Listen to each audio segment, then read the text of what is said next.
Broadcasting from the business capital of the world, this is the Podcast Business News Network. So excited to have our friend Emily Guderian joining us here once again from beautiful Gilbert, Arizona. She's the CEO and owner of her own company called Built to Be Visible Pro Organizing and helping so many people declutter and organize their homes. Welcome to the show today and great to see you here on Zoom. How are you? I'm doing great, Jill. It's great to see you too. Same here. I love it. For new time listeners, viewers, tell us how we can contact you. And then let's find out a little bit about yourself before we get started for today's show. So you can reach me on my cell phone, and that's 480-221-8874. And then you can find me on social media. That's at Built to Be Visible. I'm on Facebook and Instagram, and I have a website, and it's the same name. It's builttobevisible.com. That's built with a T. Perfect. It's exciting to have you here. And I know you kind of wanted to go over a little bit about what we talked about last week, because your definition has changed about people, with organizational issues, because there is some type of mental thing going on with us all. I'm included. Could you share that? Right. Because you're talking about unresolved emotion, right? Right. And so I feel like each time we talk, it kind of builds on the time that we talked before. But my version of clutter is a very different definition of clutter. I'm looking at clutter as not just the stuff that doesn't have a home, but as a trauma response. And when I talk about unresolved emotion, that's the trauma response. And so unresolved emotion really are those things that we experience. They're usually painful. They get filed away in a spot, and then they show up later in all kinds of ways, including in disorganized spaces.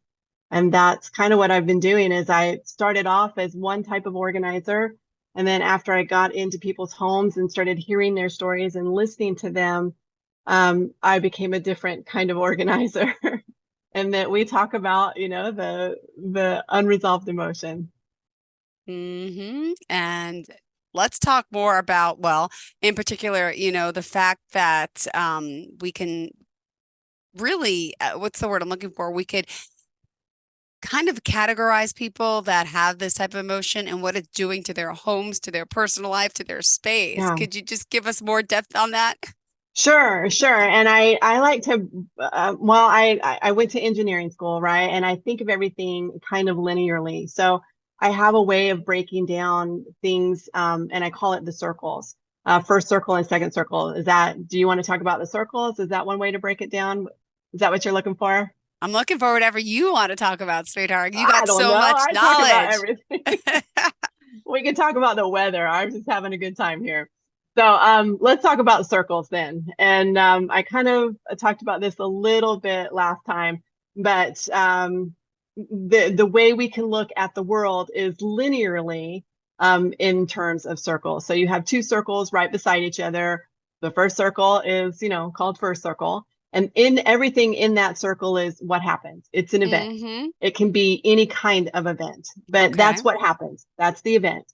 Second circle is right beside it, and it is what we say about what happened. Okay. And we can say all types of things. Sometimes we say really negative things about ourselves. Sometimes we say really negative things about somebody else. But everything that we have to say about that event is what we call second circle. And it's in that world of second circle where all of that unresolved emotion lives. And it's always connected to a painful event. Like if you have something glorious and joyful that happens, you're not going to spend time talking about that in what I call second circle. That gets filed away, that gets preserved in your memory banks as something precious for you to hold on to. But it is the painful things that crop up that keep replaying over and over again. So, I think last time I gave an example about when I was a young mother and my husband who made food for himself when he came home from work. Yeah. So we can share that example. I don't know, you can take any example, any event that happens to all of us. I don't know, you stub your toe. That hurts. Probably a few choice words come out because, hey, it happens. But then it's what happens after that. Like, I'm so stupid. I'm so clumsy. Mm. These dang kids didn't pick up this thing, and that's Uh-huh. how I hurt myself. Yeah. It's all of that. That's what I call chatter. That's what I call the negative stuff. And then it kind of perpetuates. So if the conversation is, I'm so stupid, I'm so clumsy. So then the next time something like that happens, it's of course it happened because I'm so stupid and I'm so clumsy. And it just you keep finding yourself in these situations where that replays over and over and over again. The way to break that loop is through what I call a forgiveness tool, but it's letting go. It's surrendering that negative emotion, letting it go, and then kind of clean slating it for yourself for the next time. So that's what I mean when I Yep. talk about unresolved emotions. It's that negative stuff that gets filed away. Your body remembers it, your mind remembers it for sure. And it just keeps replaying over and over again until you break that loop. And what was that exercise we talked about? Did you want to share a little bit about that You too? Sure. By the way, You're talking about the I first. just cut my hand, and I'm like, said those choice words before. Right Oh, before the show, I hit my, yeah, that's I'm a like, ouch. nasty one. It's all right. It's not fine. Well, if you want, we can do a forgiveness tool about that for sure. Thanks. Well, I call it the forgiveness tool. Forgiveness is one of those words that is kind of a loaded word. It has, big religious connotations. It's really, it's a letting go exercise, a surrender exercise, a release exercise, whatever. But the forgiveness is kind of interesting, and a lot of people resist it because they don't fully understand what it is.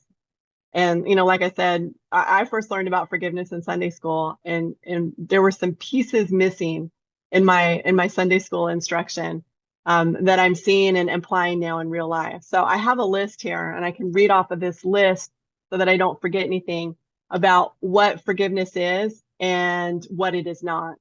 So for sure, forgiveness doesn't mean that whatever happened, including this gash on the hand, it doesn't mean that it's okay. It doesn't condone what happened in any way. Forgiveness doesn't make you obligated to a perpetrator or somebody who offended you or violated you in some way, whether it was verbally or any other way. You are not obligated to that person, and forgiveness doesn't create that obligation. Forgiveness doesn't mean that you have to be friends with that person, that you have to Hmm. associate with them in any way. It's not about that, and it doesn't mean that you have to agree with what happened or like what happened or um, be like settled with it. The last thing that forgiveness is not, it is not mean that people are not accountable for their actions. Um, People do some really terrible things to each Hmm. other. And so when you participate in these forgiveness exercises, it doesn't mean that that person doesn't is not accountable for what they've done. So that's Hmm. what forgiveness is not. What forgiveness is it's a letting go of the fear, of the judgment, of the condemnation, of that negative emotion connected to whatever that event was. It's also letting go of the fear and the judgment and the condemnation of yourself, because we all do that to ourselves.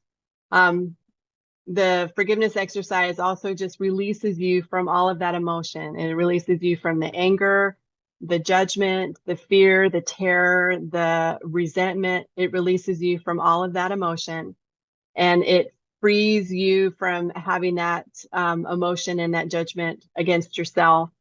And basically the forgiveness tool just like creates a space for healing to take place. And I've been doing this tool in this way that I'm trying to explain to you, and in the way that I teach with my clients. I've been doing this for about 4 years, and without any hesitation, I can say that this single thing, the forgiveness tool, has changed my life, changed the trajectory of my life.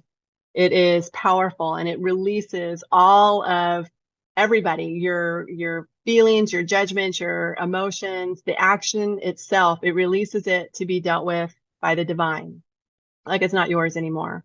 And it is powerful and transformative in what it can do. And as I apply this for people who call me, who need help, who are overwhelmed with the disorganization, it's doing things I never envisioned, I never imagined.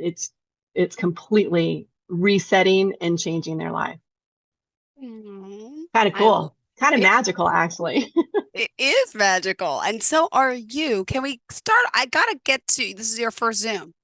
Yes, yes. About you. What brought you into this career? You got to give us a little bit of your background if you don't mind, because it's good to find Mm, out why you choose organizing. Was it something well, always innate growing up, or oh, I just got blood on my shirt, but no, we're gonna work on that. I promise. We're no, it's gonna work okay. on I want to that. know. Yeah, tell us about the company. What made you start it? The company is what I call the next child that I'm raising. It wasn't what I expected. I was a travel agent in a first life. I was a high school coach in another job. I've done all kinds of things. I was also in engineering school. And but I think my full-time job was homemaker and stay-at-home mom. I love that. And those kids grew up. They are now off adulting and contributing to the world in beautiful ways. And then all of a sudden, I'm like, oh, what do I do? What's the next chapter? And honestly, this job is this business is the thing that God put on my heart. Didn't expect it, didn't plan it. Organizing something I've been doing since I was a kid. My poor mother. I would spend weekends like redoing my chest of drawers, redoing my closet, moving the furniture around. My poor mother.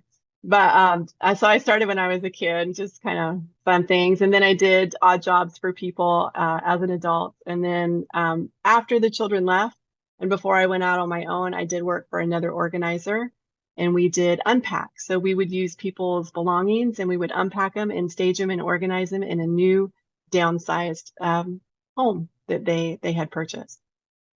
So that's me, the business I never planned on owning, but honestly, this thing that I'm seeing as I'm doing it on my own, this connection to the emotion, I'm kind of on fire about it. I think I'm onto something big here with this piece, this missing piece on why physical belongings kind of overwhelm people.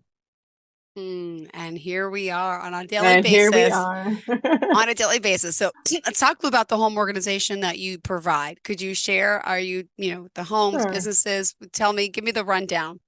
Sure. So I do, I'm mostly residential. I have done some small businesses, but mostly residential, and I'll cover all areas of the house, including the garage. And now that it is November and the temperatures have eased up a little bit here in Phoenix, it's what I call garage season. So I'm doing garages again. But kitchens, pantries, bedrooms, playrooms, home offices. And my favorite is master bedrooms and closets. That's the first spot you're in the day, Hmm. and that makes a big difference for people. So I love that spot.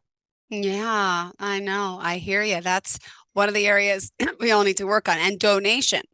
How do you work with a client to get stuff out of the closet?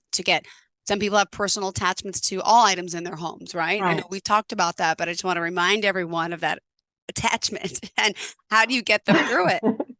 Well, actually, I use two different tools, and this is what makes me the different kind of organizer. So we'll use the forgiveness tool for sure to let go of things so that whatever that sentiment is, we can free people up to not really experience that.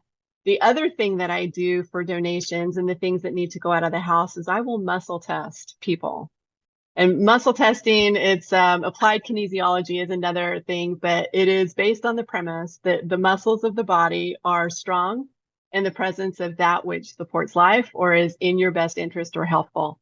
And then conversely, if it's not in your best interest, if it's not in your health, or it is not connected to truth, then the arm will go weak. So I'll have somebody hold something in their hand, in their hand, and I have them put it right here, and then the arm out, and I'll just apply gentle pressure. And if the arm goes down, that's a weak response. And the people then feel it. Oh, that's not in my best interest. And so it's so much easier to part to part with an item when they feel that it's not in their best interest. So muscle testing is kind of an amazing tool as well. That So is between the forgiveness and the muscle testing, that's how we do the donations. amazing. See, I don't know no other organizer that does that. That is special No, in that's what itself. I'm saying. I think I'm a weirdo, and I think I like being a weirdo. It's kind of cool. No, no, no, no. I love this. So more on the energy side of what you do because you're into Right. that. Did you want to talk more about that and how that helps you with professional organizing too?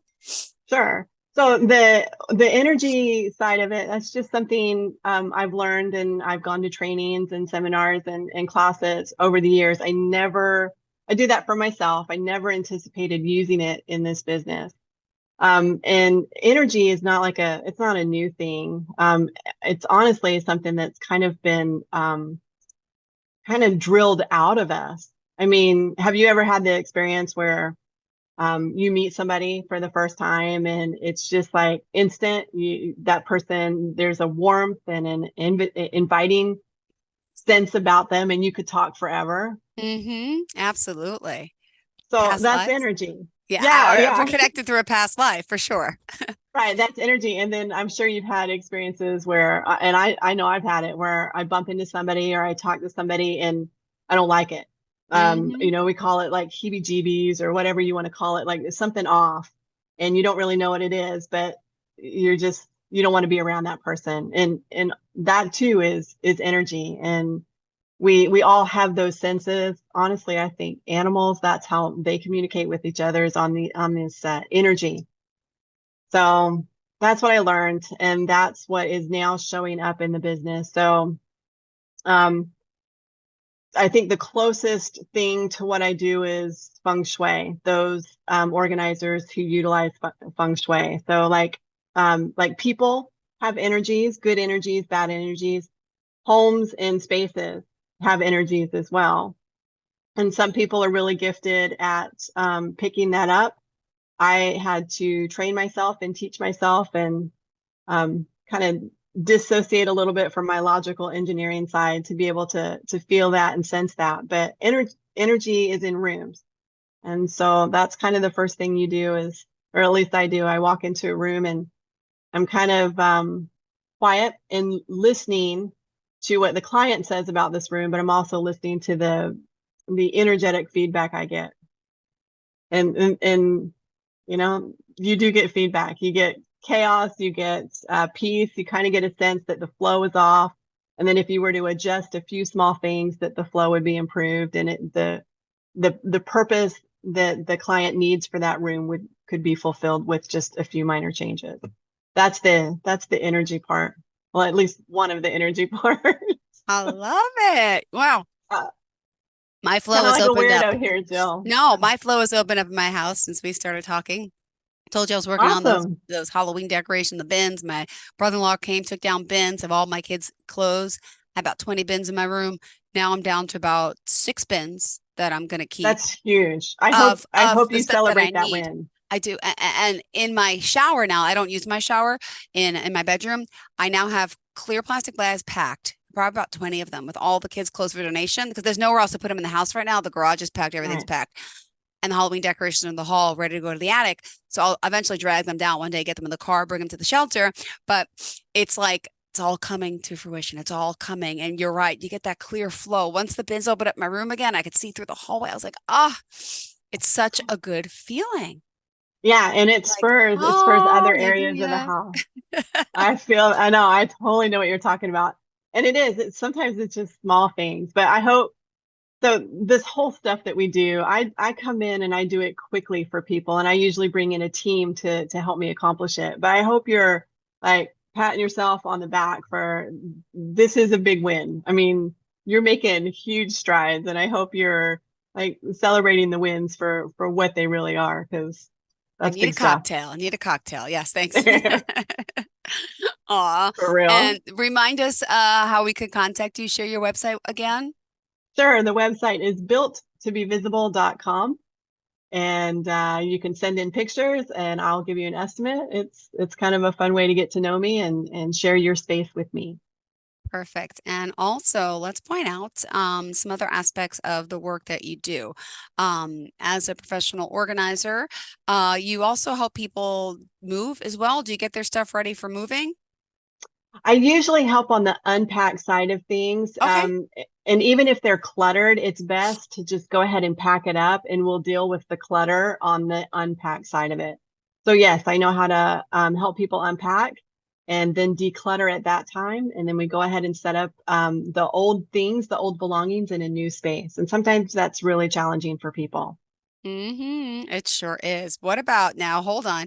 We also mentioned you did closets before. We talked a little about pantries, though, are really something that you love doing. You got to check out the website and see your before and afters. I know we talked about some of those pantries, and there's some of them on your page, right? Right. And I have And more. I just finished a whole house project. I have more pictures to upload to my website. But yeah, I've been doing a lot of that lately. It's kind of fun. good. And what about the garages? You do that too. Oof. Yeah, I just finished a garage. And garages are kind of in that space with the bedrooms, the owner's bedrooms, because most people they'll drive up, they'll hit the garage door opener, and that is the very first impression of the house.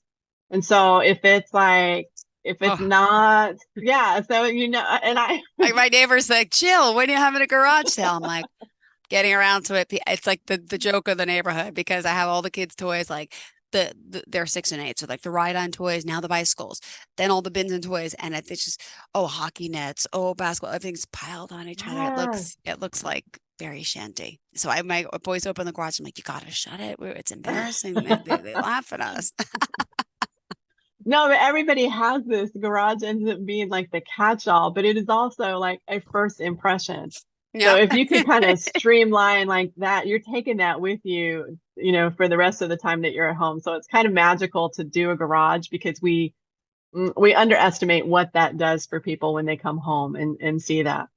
So hmm garages are big. They're kind of fun, and I'll do everything from just rezoning to complete reorganization and then all of the stuff that doesn't quite fit, then when I travel, and same here when I'm in Phoenix, I've been doing a lot of work for people that are not here in Phoenix for whatever reason. But I like to find local donation centers. And so I'll call ahead of time and make arrangements. And then that way, you know, it blesses the people that receive it, but it also blesses the people that don't have to deal with all of that clutter anymore. The local donation feels like a big win-win for both the client and for the ones who receive those donations. Oh, that's beautiful. I love that aspect of it. And we still have just 4 minutes left on the show, Miss Emily. What else did you Yes. want to share about your work? Are you also doing virtual work, or is it just You know, I've thought about that. I have not yet figured out quite how to do the virtual work, but I guess we could. I mean, you're kind of teaching me how to do the you virtual could work. you could give suggestions and Right. people don't feel as judged because if they don't turn the computer a certain way, they don't see everything. But there's still the I never accountability judge. factor because you'll check back in with them. But I think about it. Yeah. Yeah, I don't Yeah, know. I that's a mean, great idea. I know some people do it, but if I'm like you, I'd rather be hands-on because it's just Yeah, and it's overwhelming for people. Honestly, by the time they called me, I just want to hug them. They've been through so much, they've experienced so much overwhelm that at that point you just want to like, here, sit down. I'm gonna make everything better for you and take care of it. But I really do think that this emotional release, this forgiveness tool that we walked through last time is the key to kind of like resetting. You have a reset space after I leave, but you also have that emotional trigger for the disorganization is gone. And it really does like change the trajectory moving forward for clients. And I think that's the piece that I really want to hammer home, like the forgiveness tool. When we walk through it, and we were really general because we didn't want to get all awkward or whatever, but when we're specific and in the home, that's where the power of this forgiveness tool is. We let go of things that have just been like in the background, affecting them in ways that they didn't really pay attention to, but it was really starting to pack a punch. So that's what I like to do is use the forgiveness tool and then the muscle testing so people can understand, no, this no longer serves me and it's okay to part with this and let it bless somebody else's life. And that's what it does. It does go on. in its life cycle to bless somebody else's life through donation. Oh, I love that. And I'm working It's on that cool. myself. It is. Now, if I was to ask the professional home organizer how organized she is, do you still have weaknesses or are you really good? Oh yeah. No. And in fact, I think that would just kind of take away from my humanity if I had everything all completely perfectly in place. I do have spots in my home, and I will tell you straight up, there is an emotional trigger to these spots. I have one bedroom for one of my children, and I just cannot get this one. And I know that it's connected to all of that heartstring of being an empty nester now. So yeah, the emotional piece is big, and I have places that could use a little work, and when I have time and when I can make myself the client, then I deal with it. But right now I'm having so much fun helping other people. And Beautiful. I do. I kind of joke about how my favorite thing, it kind of makes me sound like a monster, but when I can make a client cry with what I've done, I don't really have the words to tell you what that feels like for me. I know how they feel because they're crying. Yeah. But that lights me up in a way that I really don't have the words to describe. To know that I've had a part in creating transformation and resetting these folks on a new path, that there's no words for that. That is the best part about what I do is changing people and changing their surroundings in that way. Beautiful. I love that. Well, thank you again for being here. Would you mind sharing one more time how we can contact you? And you offer initial discovery call consultation? Right. The consultations are always free. So you can call me, send pictures. You're not going to be charged for that. And I'm always really upfront about what you can expect. But if you want to get a hold of me, it's 480-221-8874. You can text or call. I have a website, which is builttobevisible.com. And then you can find me on social media, Instagram and Facebook at Built to Be Visible. Perfect. Well, thank you so much. Pleasure having you here. Thank Great you, to Jill. see you. And we'll talk soon. Maybe next week. Definitely next week. All right, Zoom. good. I'll see you before the holiday. Organizing before we have people home for the holidays. I'll be your cheerleader. We can do it. Thank you so much, sweetheart. Have a great day. Are you looking for even more of the podcasts and hosts that you love? The Podcast Business News Network is proud to announce that you now have even more ways to listen live. Check out the MyTuner Radio, online radio box, and Simple Radio apps on iOS and Android, or find us online. Search for Business News Network on mytuner-radio.com, or search Podcast Business News Network on streama.com and onlineradiobox.com/US. Take your podcast on the go and don't miss a minute of the action.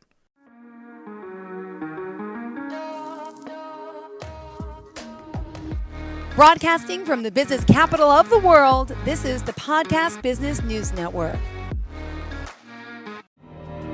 For nearly 2,000 severely injured veterans, everyday life has become filled with barriers. Day-to-day simple tasks can become pretty daunting. I have to carry my chair up 2 flights of steps or have somebody do it for me. What scares me the most is just the falling. When I'm struggling with my house, I think, to have that one great barrier just knocked down, it's crucial. Home for Our Troops is a wonderful nonprofit that builds a mortgage-free, fully adaptive, handicap-accessible house. And there's no catch. It'll be our very first home that we've ever owned. This is a game changer. This is where your life begins again. We need you to join us in completing this important mission. Please visit hfotusa.org and help build homes and rebuild lives. Because of you, everything's going to be okay.